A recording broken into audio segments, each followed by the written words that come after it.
Teman-teman sekelasku membawa hewan peliharaan yang hebat untuk perlindungan. Sementara peliharaan pelindungku adalah siluman rubah. Dia sebenarnya adalah Raja Siluman Purba yang tersegel. Tetapi secara tidak sengaja aku memanggilnya. Saat dia baru saja bangun dan jiwanya belum stabil, aku memaksanya menandatangani kontrak majikan pelayan. Setelah bangun sepenuhnya, dia menyadari akar roh surgawi di tubuhku dapat membantunya memulihkan kultivasinya. Jadi dia setuju menjadi peliharaan pelindungku. Di dunia ini, setiap kultivator memiliki siluman sebagai peliharaan pelindung. Garis keturunan siluman menentukan batas potensi kultivator. Beberapa memiliki garis keturunan naga kuno. Beberapa memiliki garis keturunan binatang buas unggul. Mereka yang berbakat biasa memiliki garis keturunan binatang biasa. Sedangkan aku, karena bakatku rendah, sampai sekarang belum memiliki peliharaan pelindung. Jadi aku sering diejek teman-temanku. Tapi karena aku pandai bicara, aku sering membuat mereka terdiam. Tapi kemudian aku ingat besok adalah penilaian bakat. Dan mereka yakin aku akan dikeluarkan dari akademi. Tanpa basa-basi, aku melempar sarang tawon ke arah mereka. Ini benar-benar membuat mereka marah. Dengan perintah dari pemimpin mereka, para pengikutnya memanggil hewan peliharaan pelindung mereka untuk menyerangku. Aku tidak panik dan mengeluarkan 2 jimat dari sakuku, lalu melemparkannya ke arah mereka. Saat jimat mencapai wajah mereka, jimat itu mulai terbakar. Ledakan dahsyat terdengar dari belakangku. Tapi sedetik kemudian, mereka keluar dari bola api tanpa cedera.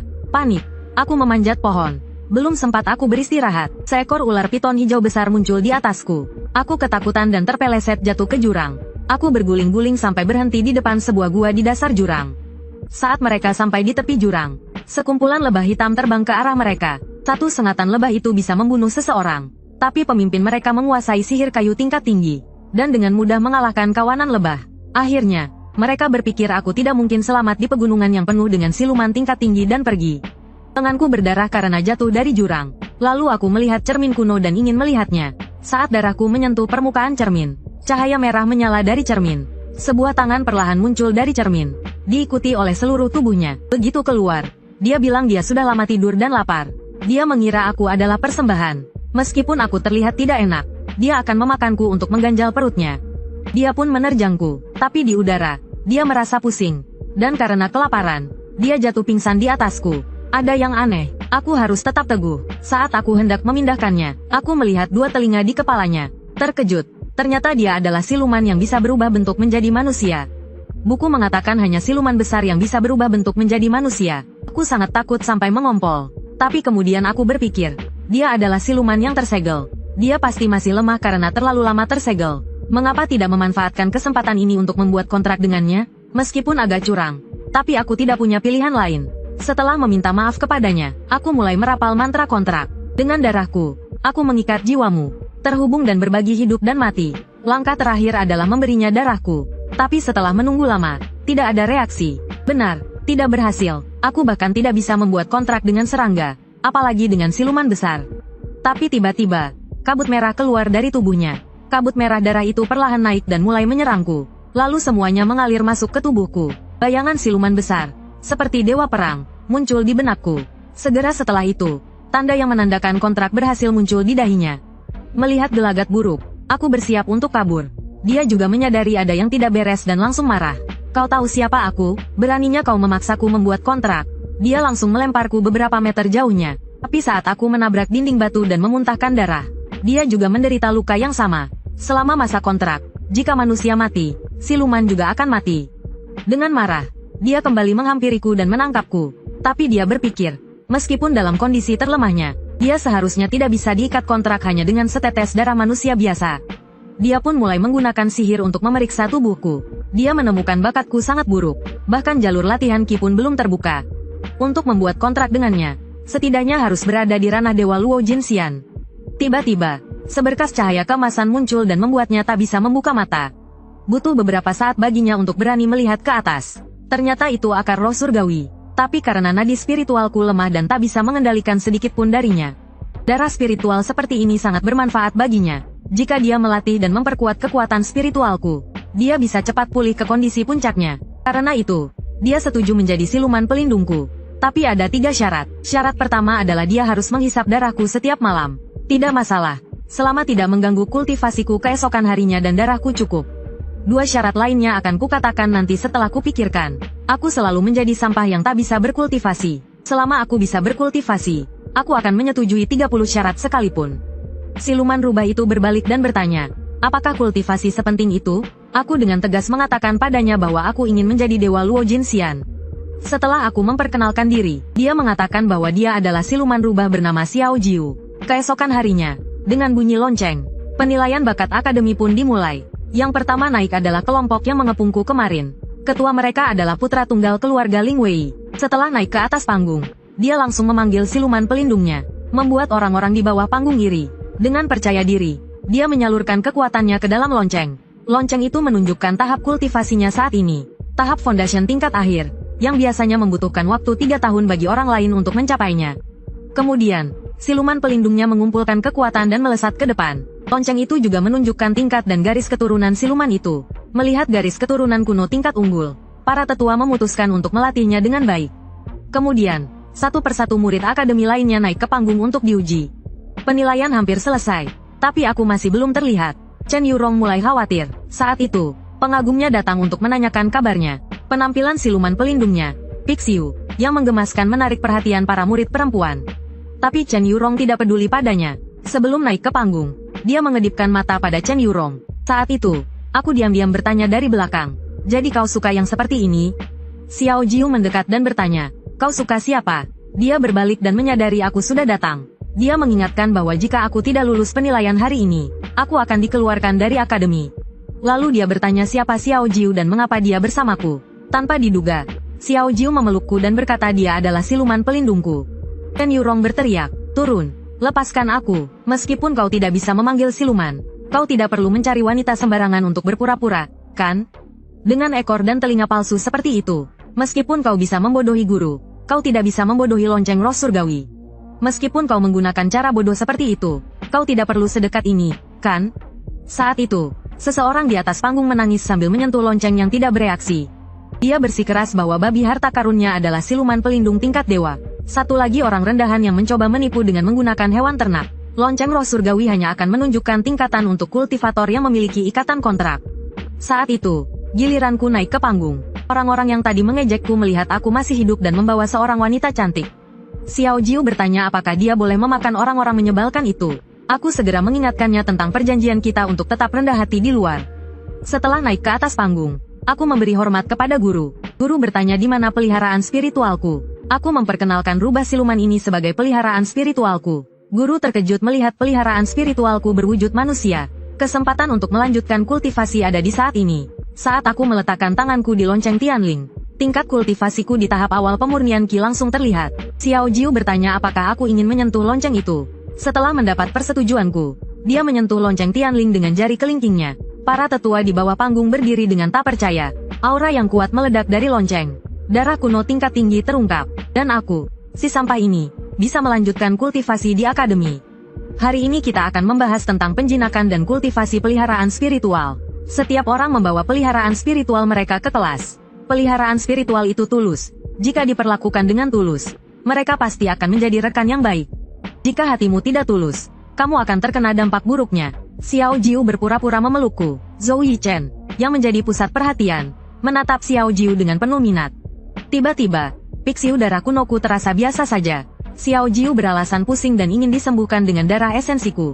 Chen Yurong, yang berada di belakang, sudah tidak tahan. Dia berdiri dan dengan keras menghentikan Xiao Jiu. Tapi dia lupa ini di dalam kelas. Meningkatkan ikatan dengan peliharaan spiritual diperbolehkan. Akhirnya dia dihukum menghadap tembok oleh guru. Setelah kelas selesai, melihat Xiao Jiu lesu, aku mengizinkannya istirahat di kamarku. Tersegel selama 3000 tahun, dia tidak mau sendirian lagi, dan mengatakan jika dia bisa menghisap sedikit darah esensiku sekarang, dia akan jauh lebih bersemangat. Kebetulan Chen Yurong, yang menunggu di sana, melihatnya. Apa kau tidak tahu peliharaan spiritual berwujud manusia membawa bencana? Dan kau masih memamerkannya di akademi. Guru kita barusan bilang manusia dan peliharaan spiritual harus berkultivasi bersama. Sebagai majikan, tentu saja aku harus melakukan segalanya bersama peliharaan spiritualku. Lagi pula, kepala sekolah dan para guru tidak mengatakan apa-apa. Ini membuatnya sangat kesal. Kalau begitu, hanya ini yang bisa kulakukan. Dia melemparkan sebuah amplop padaku. Ini peraturan akademi. Jika ada konflik antar murid, duel yang adil dapat digunakan untuk menyelesaikannya. Syarat Chen Yurong adalah jika dia menang, Xiao Jiu hanya boleh tinggal di rumah. Artinya, pihak yang kalah harus menuruti pihak yang menang, kan? Benar. Saat itu kau tidak akan bisa terus menempel pada Lin Chunjing. Mendengar ini, Xiao Jiu langsung setuju. Agar adil, jika kami menang, kau juga harus menuruti permintaan majikanku tanpa syarat. Setelah mendengarnya, Chen Yurong mulai berfantasi. Xiao Jiu hanya merasa dia naif. Peliharaan spiritual Chen Yurong ingin menasihatinya untuk tidak melakukannya. Takut apa? Aku di tahap awal pembentukan fondasi. Masa tidak bisa mengalahkan dia yang baru tahap awal pemurnian Qi?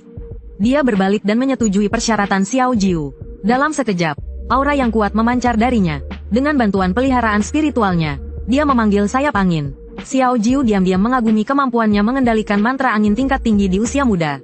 Aku menyuruh Xiao Jiu menghindar. Jimat perlindunganku mungkin tidak akan menahannya. Chen Yurong tidak memberiku kesempatan untuk bereaksi. Dua angin puyuh menerjang dari langit. Melihat ledakan besar itu, dia pikir aku tidak akan selamat meskipun punya peliharaan spiritual. Tapi saat asap menghilang, sesosok muncul. Dia terkejut. Xiao Jiu tidak hanya tidak terluka, bahkan tidak ada setitik debu pun di tubuhnya. Xiao Jiu melangkah maju. Tubuhnya dikelilingi cahaya berpendar. Dalam sekejap, dia melepaskan tekanan rubah berekor 9-nya. Chen Yurong dan peliharaan spiritualnya ketakutan dan tidak bisa bergerak. Rubah siluman ahli dalam mengendalikan pikiran manusia. Apalagi Xiao Jiu, sebagai Raja Siluman, sangat mahir dalam seni pesona. Dalam sekejap, Chen Yurong terjebak dalam mimpinya sendiri, di mana ia bisa merasakan pengalaman yang nyata dan mendalam, sehingga tubuhnya terputus dari dunia luar. Saat ini, ia pasti sedang asyik bermimpi, bertarung sengit di alam mimpi.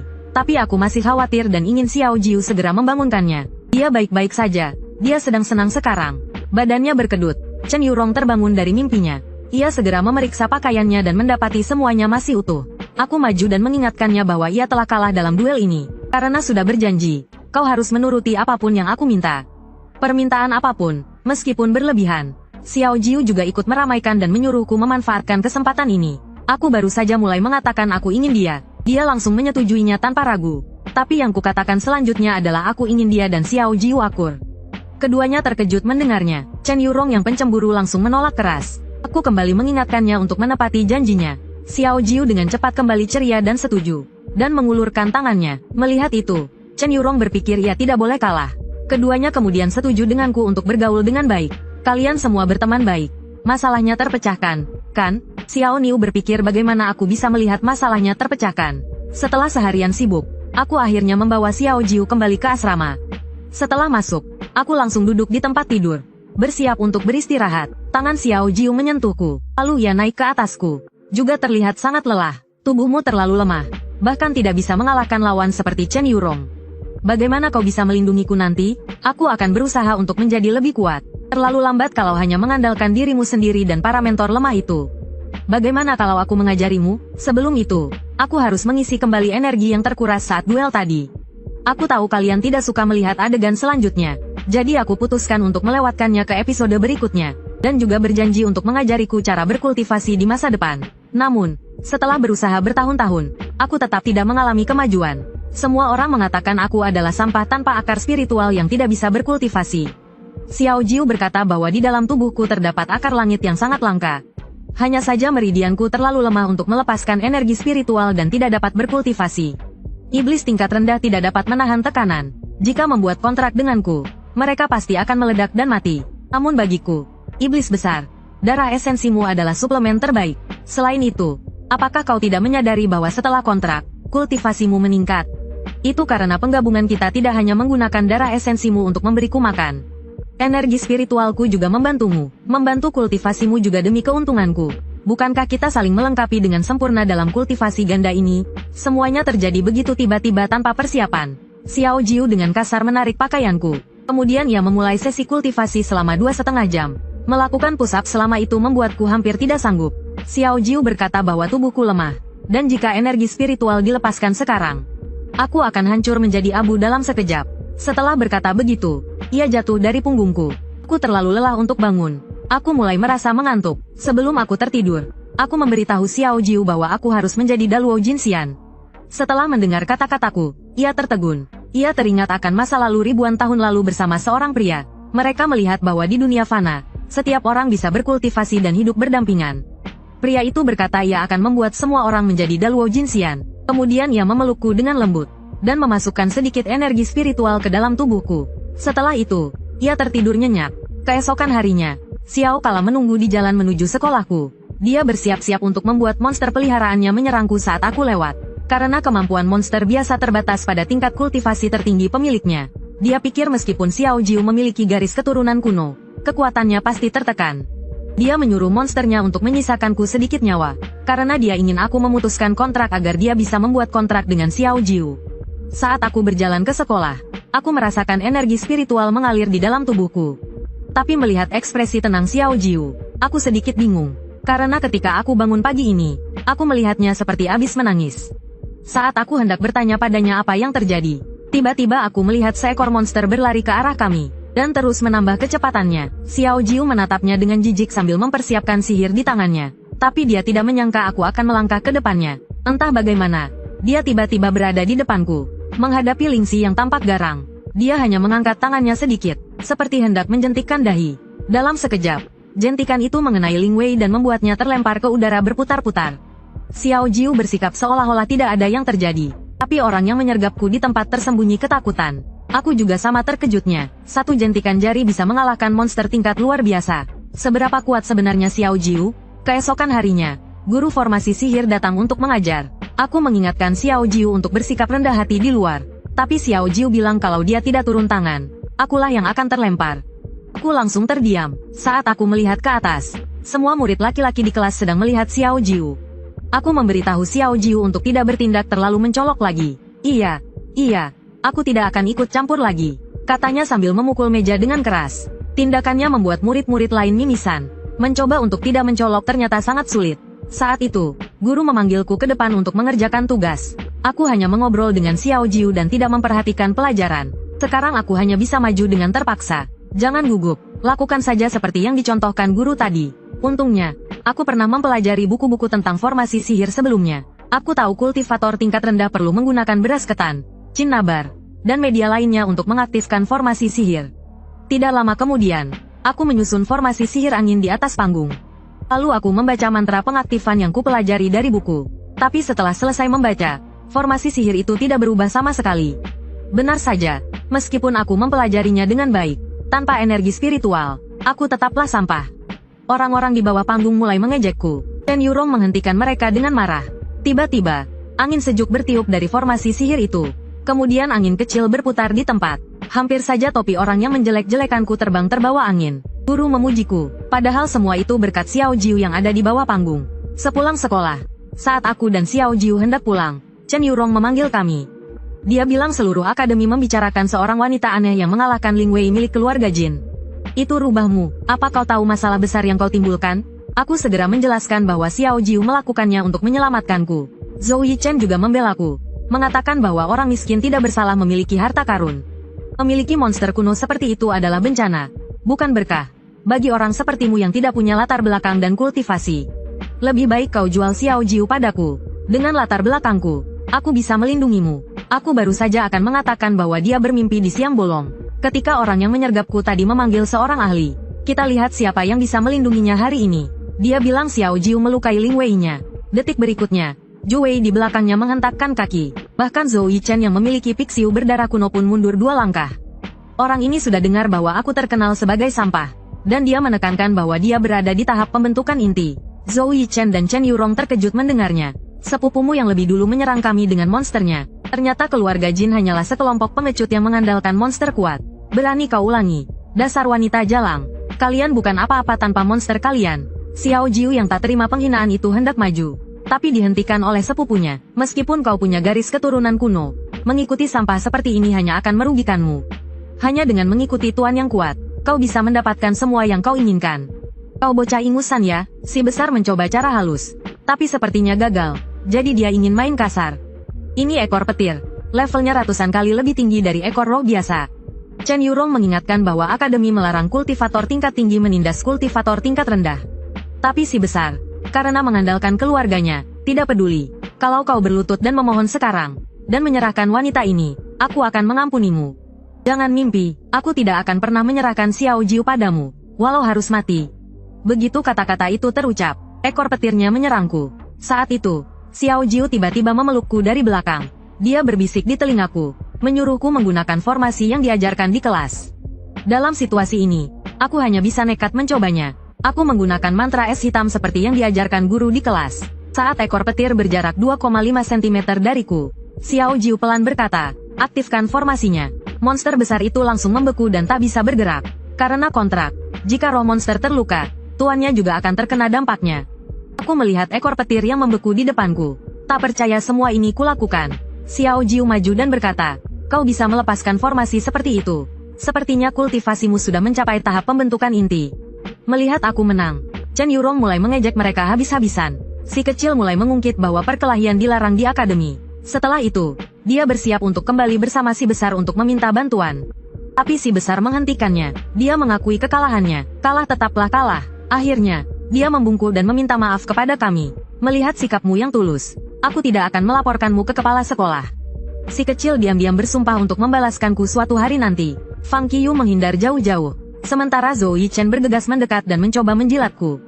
Dia berkata bahwa dia bisa menggunakan pengaruh keluarganya untuk melindungiku. Xiao Jiu, yang sudah berusia ribuan tahun, hanya menatap dengan tenang. Chen Yurong kemudian berkata, kali ini kau hanya beruntung. Bagaimana dengan lain kali? Dia juga berkata bahwa Xiao Jiu selalu membawa masalah dan membuatku dalam bahaya. Tiba-tiba dia berbalik dan berseru, kenapa cuma ada satu tempat tidur di kamarmu? Meskipun dia roh monster pelindung, dia tetap perempuan. Apa kalian tidur di ranjang yang sama setiap hari? Aku buru-buru menjelaskan bahwa aku tidur di lantai. Chen Yurong tidak puas. Kenapa dia yang tidur di ranjang? Zhou Yichen dengan baik hati menawarkan Xiao Jiu untuk tidur di kamarnya karena dia punya banyak tempat tidur. Lihat hari sudah malam. Aku mengantar mereka berdua pergi. Karena dia masih belum mau pergi, aku dengan lembut memintanya keluar. Setelah semuanya tenang, aku menghela nafas lega. Aku berbalik dan bertanya pada Xiao Jiu, apa kau yang melakukan mantra es hitam itu? Karena aku ingat setelah kau memelukku, seluruh tubuhku terasa penuh dengan energi spiritual. Tapi Xiao Jiu dengan tegas mengatakan bahwa akulah yang melakukannya. Dia bilang aku sudah memiliki akar roh surgawi, dan dia hanya membantuku memperluas meridian. Dengan begitu, aku bisa melepaskan 1/10.000 energi dari akar roh surgawi. Dan kau juga telah mempelajari pengetahuan formasi dengan tekun. Sayangnya, energi spiritual dunia saat ini jauh berbeda dengan 3.000 tahun yang lalu. Saat itu, energi spiritual melimpah, dan semua ras hidup bebas. Setelah bangun dari tidur panjang, ras iblis telah jatuh menjadi peliharaan manusia. Tiba-tiba aku teringat sesuatu. Aku ingat ada buku sejarah yang mencatat sejarah 3.000 tahun yang lalu. Buku itu mencatat bahwa 3.000 tahun yang lalu, seekor iblis besar menyebabkan bencana besar. Dewa Surgawi, untuk menyelamatkan semua makhluk, membantu manusia menggulingkan kaisar manusia dan membunuh iblis besar itu. Pertempuran berlangsung selama 9 hari 9 malam, dan akhirnya ras iblis ditaklukkan. Dewa Surgawi berbelas kasih dan tidak ingin ras iblis punah. Jadi, dia menghukum ras iblis dengan menghilangkan sebagian besar kultivasi mereka dan menjadikannya budak manusia. Mendengar ini, Xiao Jiu gemetar seluruh tubuhnya. Dia mengingat kembali kenangan pahitnya. Dia menjatuhkan buku di tanganku ke lantai. Buku ini penuh omong kosong. Sambil menangis, dia berkata, sejarah yang sebenarnya bukanlah seperti ini. Aku buru-buru mengelus kepalanya dan menghiburnya. Aku menduga Xiao Jiu mungkin adalah iblis besar yang disebutkan dalam buku itu. Keesokan paginya, aku keluar dan mengeluh betapa sakitnya digigit Xiao Jiu semalam. Saat itu, guru formasi memanggilku dari belakang. Dia bilang kepala sekolah ingin bertemu denganku. Keesokan harinya, kepala sekolah memanggilku ke ruangannya. Beliau berkata murid utama tahun ini akan dipilih di antara kami bertiga. Kepala sekolah memperkenalkan seorang gadis di sampingku, Zhou Mengmeng, sebagai murid berbakat. Siapapun yang bisa membawa batu roh dari hutan peri akan menjadi murid utama. Setelah menerima perintah itu, kami bertiga memberi hormat dan pergi ke hutan peri. Sesampainya di hutan peri, kami mendapati Zhou Yichen sudah menunggu di sana. Dia adalah putra sulung keluarga Zhou, kakak Zhou Mengmeng. Dia ingin merebut posisi murid utama. Hanya ada satu batu roh di hutan ini, dan hanya aku yang bisa menemukannya. Karena pelindungnya adalah macan tutul siluman berdarah purba. Ia sangat sensitif terhadap aroma harta karun langit dan bumi. Baiklah, kalau mau ikut, ikut saja, tapi jangan menghalangi. Zhou Yichen tertawa dalam hati. Dia tidak mau jadi pengikut. Setelah berpikir sejenak, ia langsung kabur. Kalau aku tidak salah ingat, ini adalah area berkumpulnya siluman tumbuhan. Dalam hati, aku ingin mengumpat, tapi tak tahu pantas atau tidak.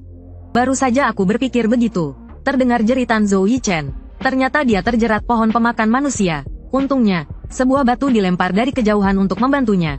Zhou Mengmeng bertepuk tangan dan menyuruh kami pergi duluan. Dia akan menyelamatkan kakaknya yang bodoh itu. Kakakmu ini benar-benar merepotkanmu. Setelah mengatakan itu, dia maju dan mulai melawan pohon pemakan manusia. Kami bertiga melanjutkan perjalanan dan menemukan sebuah gua. Ini pasti pusat hutan peri. Batu roh mungkin tersembunyi di sini. Chen Yurong mengatakan dia merasakan energi spiritual yang kuat di dalam gua. Jika kau takut, tetaplah di sini. Aku dan Xiao Jiu akan masuk. Karena keras kepala, dia ikut kami masuk ke dalam gua. Saat kami berjalan, tiba-tiba setetes cairan tak dikenal jatuh di hidungnya, berbau amis. Dan baunya amis. Ketika dia mendongak, dia melihat banyak mata menatap ke bawah. Bersamaan dengan jeritannya, kelelawar yang tak terhitung jumlahnya terbang keluar dari gua. Xiao Jiu, yang telah hidup selama ribuan tahun, hanya berdiri diam di sana. Setelah semua kelelawar terbang keluar, aku segera membantu Chen Yurong berdiri dan menghiburnya. Xiao Jiu berkata untungnya jeritan tadi tidak membangunkan yang lebih besar di dalam. Chen Yurong mendengar masih ada yang lebih besar dan langsung ingin keluar. Sebagai Raja Siluman selama ribuan tahun, Xiao Jiu merasakan tekanan kuat di kedalaman gua. Ketika kami mencapai ujung gua, Xiao Jiu berkata sumber tekanan ada di sana. Kami melihat sebuah batu permata tertanam di pilar batu di depan, dan seekor siluman di rantai di bawahnya. Aku pernah melihatnya di buku. Ini adalah Huodou, siluman purba tingkat tinggi. Bulu-bulunya sekeras besi dan ia bisa menyemburkan api. Aku sangka akademi memelihara siluman berbahaya seperti itu di sini.